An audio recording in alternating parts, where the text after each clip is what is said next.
Healthy refrigerator, healthy life. Hi everyone, welcome back to Cooking with Corey. So today we are getting into the refrigerator, the heart of a healthy home. We are going to organize that baby so that when you open it up, it is easy to make healthy choices all week long. Make a healthy refrigerator. There are so many scientific studies and wonderful articles about how to eat the most healthy way possible.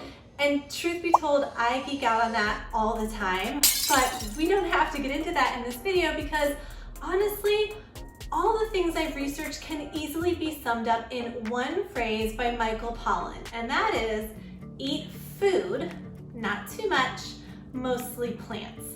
So let's break it down real quick. Eat food, that means like real food, stuff that grows from the ground, stuff that grows on a farm. So things that are not processed. If you're gonna be making something, try to make it from fresh ingredients at home, or if you're going to be buying something from the store, try to get as few ingredients as possible inside of it. Not too much is just about portion control, so making sure you're eating smaller meals, and then checking in with yourself if you're full or if you need to go for more. And then mostly plants doesn't mean we all need to be vegetarian. Our family is actually not, but plants are very good for our bodies, especially fruits and vegetables, especially non-starchy vegetables. So we want to make sure to get as much of that in our diet as we can. Non-starchy vegetables and fruits have so many good micronutrients that our bodies really need. All right, so let's get into the fridge tour and I can show you how I organize things, how I make it so when we open up our fridge, we have these really healthy, easily accessible options that we can have throughout the week.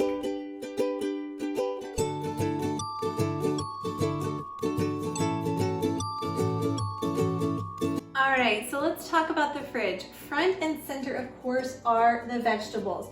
So down in this drawer, we've got a lot of easy grab and go veggies and fruit. We all fill our lunch and snack containers for work or school, or if we're out for the day, up with this stuff here. So my kids know at least 3 lunch compartments need to be filled with fruits and veggies. And also our go-to snack is a fruit or veggie with some crispy nuts. If you want to follow along with me as I meal prep everything that we put in our fridge, I will link to that video at the end of this one. I do get input from the kids each week. We sit down, we have a little meeting about what food we want to prep for the week. So this week in the fruits and veggies area, we have carrot sticks, cucumbers and carrots cut into these cute little flower shapes.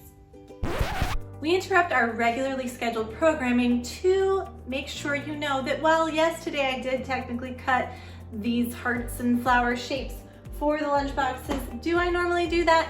No, I do not. But if I do feel like it would be fun to have that in the lunch boxes, kids love to take the little cutters and to cut the little shapes in their cheese and their veggies. It's a fun activity. They can do it alongside you while you get your meal prep done.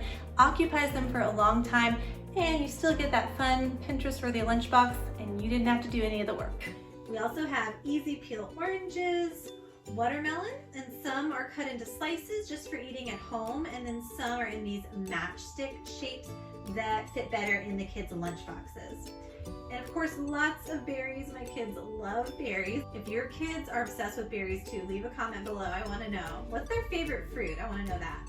For the main course this week, they wanted a little Lunchable situation, so I pre-cut some of the cheese for them, and then we'll just add the crackers and other things in when we pack them. So also in this drawer, I keep some lunchbox dividers and picks. I'll link these cutting and other lunchbox tools below. They make it really easy to just add some fun to the lunchbox. We're all about adding more fun at our house.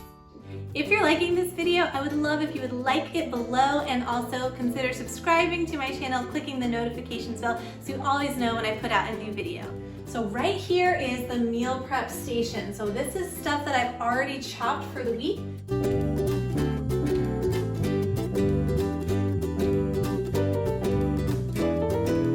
Sometimes, I do meal prep in phases, so I'm gonna have some veggies that are not yet chopped. I really like these kind of roll out bins because it's easy to kind of grab the bigger stuff at the back and put it back in.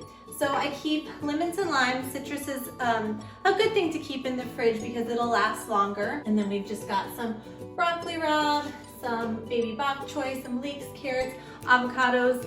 Sometimes you're gonna keep them in the fridge, sometimes you're gonna keep them out on the counter, but make sure that once they start to get ripe, you put them in the fridge. And then down here is just where we keep leftovers, or like if we have grains prepped for the week or meals that are already prepped and put into containers, then that's a good spot for those. And of course up here is kind of a flex spot, so I often put extra leftovers, or if we do take out that container, we go up there. A Lazy Susan is a really nice thing to have in your fridge because you can get to those things at the back. So here we're just putting our milks.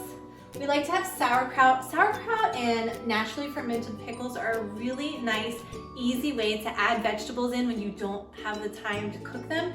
They're really healthy. They've got a lot of natural probiotics in them because they're lacto fermented. So I like to keep those in, as well as some good probiotic yogurt. And then we've got our milks here, some applesauce. And then in the back, I just keep some juices that I use to flavor water and things that I don't use that often. This is the drawer where we keep our extra lunch items. So we've got bread, we've got lavash, like pita bread, and then we've also got our deli meats. This is the drawer where we keep our meat to be cooked, and if I'm marinating anything, I'll put it in a container and put that in there as well. All right, so next is our condiments. So I have condiments for prepping food and condiments for topping food. So over here would be like salsas, hot sauce, salad dressing, mayonnaise, mustard, condiments, things like that. And then over here, we've got things that I use more for meal prep. So I like to keep a variety of different things. I mean, I've always got my barbecue sauce, of course, Carolina girl. All right, we've got two different kinds of miso. White miso I use more for like a chicken soup. Red miso I use more for like stew with beef in it. And I also use them for sauces and things like that. I broil them on top of fish. And then I've got cashew butter and our really awesome all fruit jam. And then up here I've got extra sauerkraut waiting to be opened, and then smaller things like scallions that I pre-chopped, garlic that I pre-chopped and put in some oil. Yeah, you guys can come in and go upstairs, but be quiet like little mice, okay? And then I just got some pre-minced ginger and capers, so things that go in little jars over here. Over here we've got our butter and some cheeses. Here I've got vegan butter, which we mostly use just when friends come over that are vegan. And then we've got cream cheese, shredded Parmesan, just kind of like your box cheeses there. And then here's where we keep supplements. So we keep our probiotics in the fridge. So I will link my meal prep video below that I did recently, because it goes over, you know, my process for getting everything ready throughout the week. I hope this video inspired you if you are planning fridge organization at your house. If you are, please leave a comment below and let me know your plans, your thoughts, or any problems you've run into when trying to figure out how to keep your fridge clean, organized, and healthy. Here is wishing you a healthy, happy, and vibrant week ahead, and I'll see you next time in Cloud Dojo. Bye.